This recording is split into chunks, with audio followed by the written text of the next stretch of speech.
Nanindigan ng Office of the Ombudsman na hindi nagkulang ang prosekusyon sa pagpresenta ng matitibay na ebidensya laban kay dating Pangulo at ngayon Pampanga 2nd District Representative Gloria Macapagal Arroyo.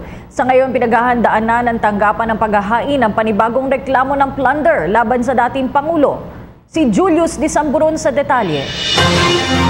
Nanindigan ng Office of the Ombudsman na walang naging pagkukulang ang prosekusyon sa pagpresenta ng mga ebidensya kaugnay ng kasong pandarambong na kinasasangkutan ni dating Pangulo at ngayon Pampanga Representative Gloria Macapagal Arroyo. Tugon ito ni Ombudsman Conchita Carpio Morales sa naging desisyon ng Korte Suprema na iabsuelto at mapalaya si dating Pangulong Arroyo. Matatanda ang sige ng Arroyo ay naiugnay sa umano'y 366 million peso misuse of intelligence fund ng Philippine Charity Sweepstakes Office noong taong 2008 hanggang 2010. Insufficient of evidences din ang naging dahilan ng Supreme Court kaya na-dismiss ang kaso ng dating punong ehekutibo.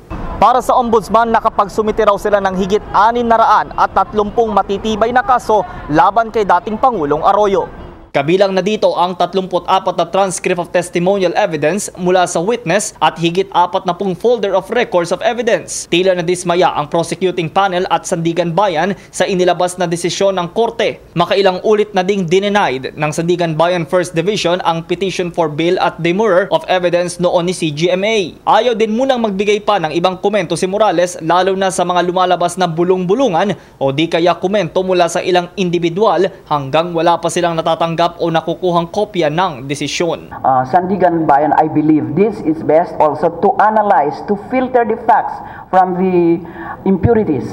And I believe that the Sandigan Bayan did its work very well. The prosecution was able to prove the guilt beyond reasonable doubt of the accused. Nanindigan din si Morales na ginagawa lamang nila ang kanilang trabaho, ang kanilang mandato sa bayan na maging balanse. We're doing our job to prosecute the accused, to find probable cause or to dismiss the case if there's no probable cause.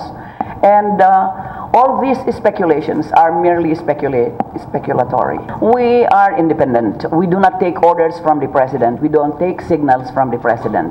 Posible ding magsumite ng motion for reconsideration ng Ombudsman kung kinakailangan. Samantala, sa pulong pambalitaan din kinumpirma ni Morales ang panibago na naman raw kasong plunder at malversation na ihahain laban kay Ginang Arroyo, kung sa ay sumasailalim na ito sa kanilang preliminary investigation. Ito'y sa umano'y maling paggamit ng 57 million peso PCSO Intelligence Fund mula naman taong 2004 hanggang 2007. Giit ng Ombudsman na ang ikalawang kasong plunder ay hindi magiging double jeopardy dahil magkaiba ang taong sakop nito. Bukod sa plunder case, nahaharap din sa graft charges at breach of code of conduct for public officials si Ginang Arroyo dahil naman sa higit 300 milyong pisong National Broadband Network o NBN ZTE deal. Para sa PTV News, Julius Disamburon.